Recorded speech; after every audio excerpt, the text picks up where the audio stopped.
Hello, warm welcome to all dignitaries. Myself, Pradeep N. Surasura, Assistant Professor, Department of Computer Science and Engineering, Kale Institute of Technology, Hubli. I'm here to present a small topic on a glimpse of mobile GSM mobile architecture. This is my agenda. I'm gonna just walk through the PSTN, ISDN, and PSTN for data, but I'll be stressing on the main topics of 3-tier architecture and GSM 3-tier architecture, the voice calls, SMS, and GPRS architecture. So, way back when the Graham Bell initiated the telephone communications, the telephone communication was strictly with respect to the hierarchical connectivity.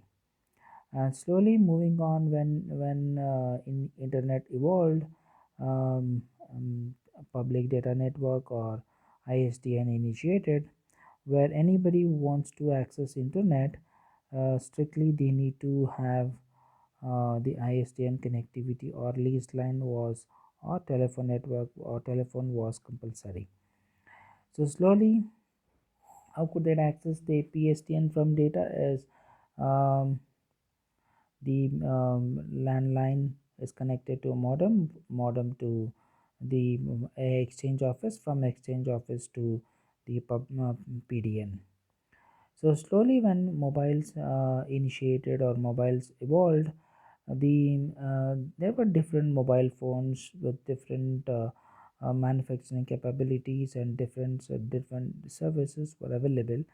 But one mobile application or mobile software was not, say, compatible, or was more was not compatible from one with the other. So maybe one manufacturer, but the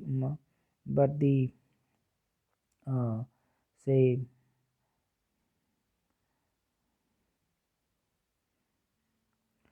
the maybe one manufacturer, but the services was not compatible with the other model. So that is where all the in 1995 all the manufacturers of mobile phone came into one roof, and they all planned like, why don't we bring in one particular architecture wherein any standard or any version comes, or with one platform, why don't all the mobile phones can withstand. So that is where three-tier architecture came into picture.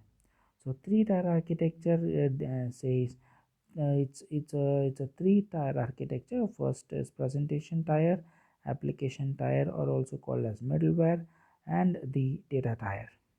So most of the tasks are carried out in the presentation tier, or in the user end.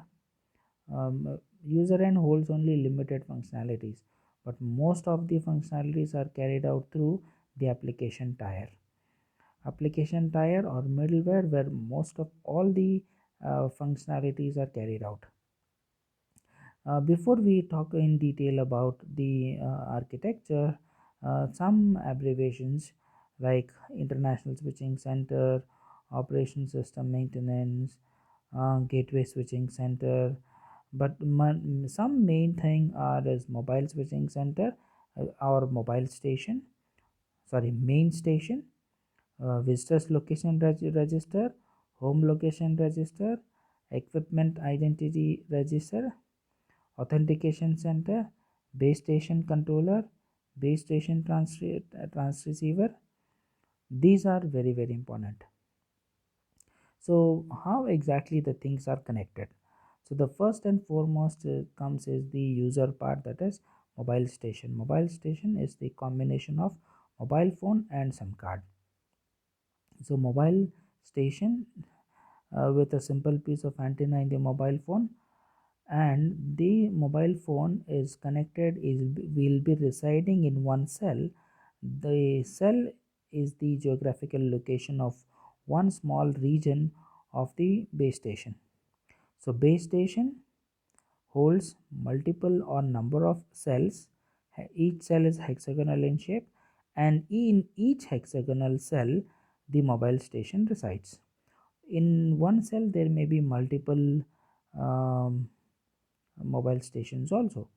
So based on the geographic location, the base station holds the number of cells, and multiple base stations are controlled by one base station controller, and multiple base station controllers are controlled by one main station. So in cells there will be certain cells, gateway cells, which will be common in two base stations to perform the handover operations and the other operations. These gateway cells will take care.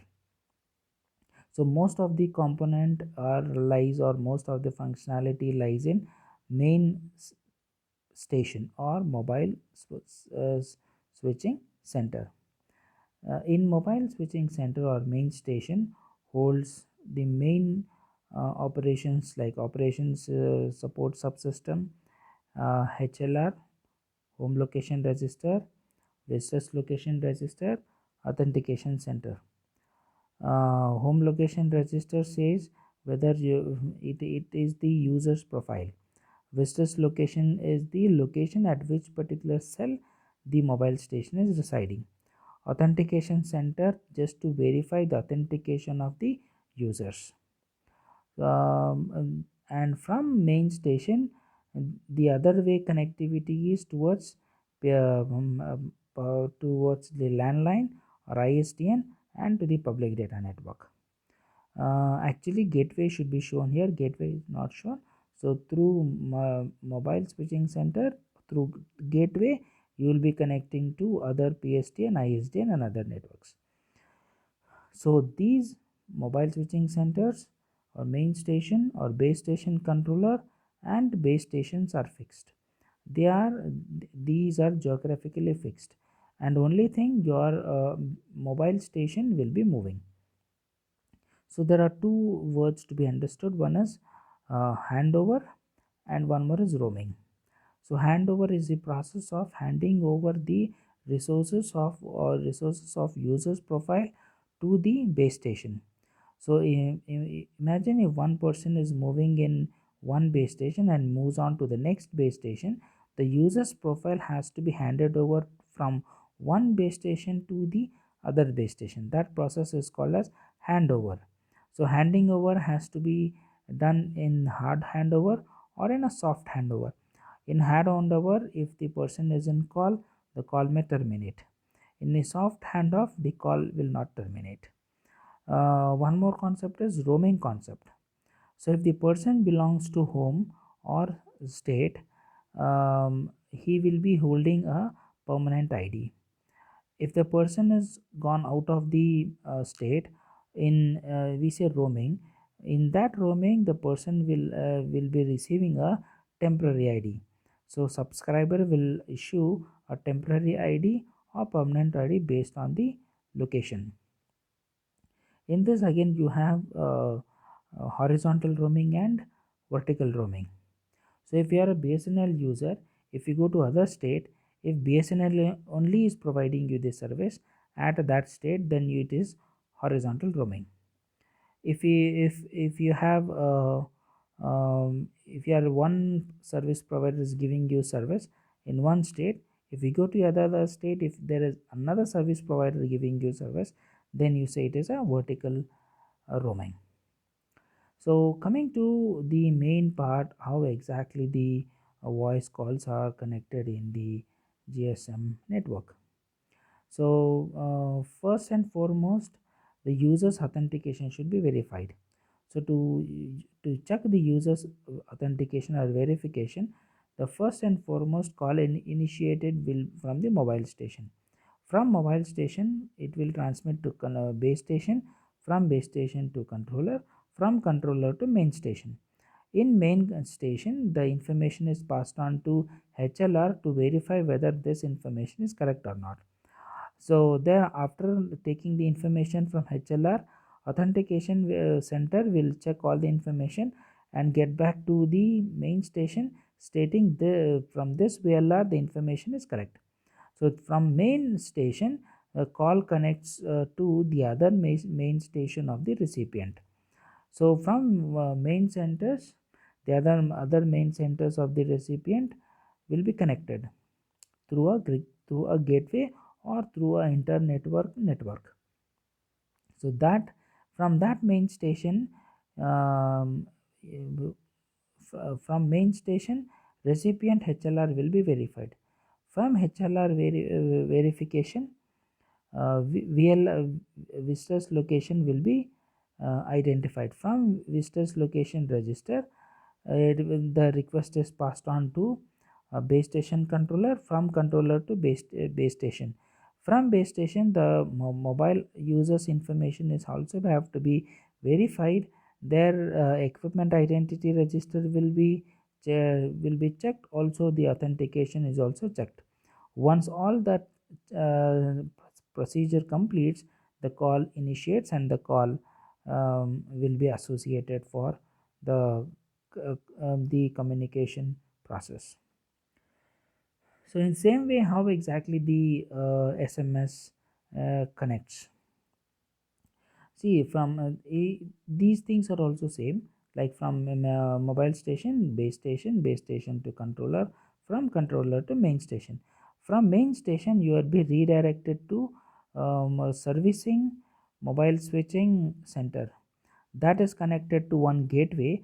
From that gateway to the recipient main station, from main station to the message center of the recipient, from recipient there to controller to base station to mobile center. The same way, when we try to connect to from mobile station to landline, so one small thing add on to this, from main station till mobile station it is same. From the main station you will be connected to the gateway, from gateway to PSTN. The rest all are the same. So how mobility and handover happens in GSM? So when it initiates from one mobile station, imagine one person is in one base station, or is moving from one base station to the other base station.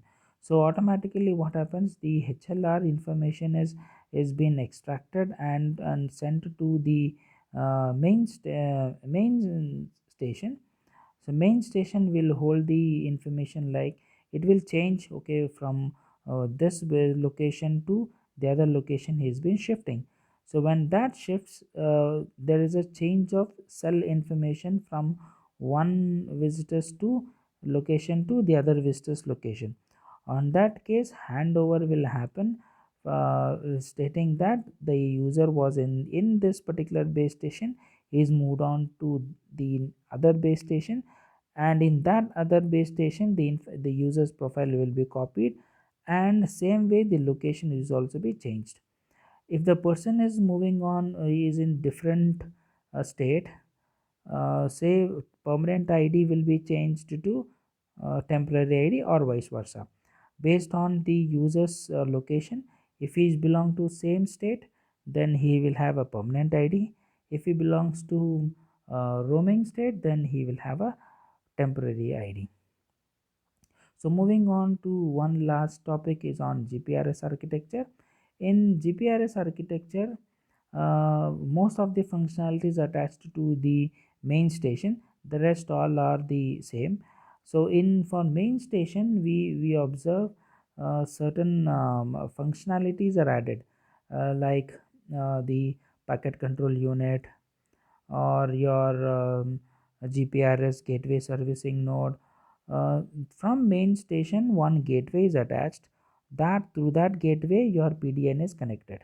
So whoever wants to communicate are redirected from your base station, sorry, mobile station to base station to controller, controller to main station to gateway.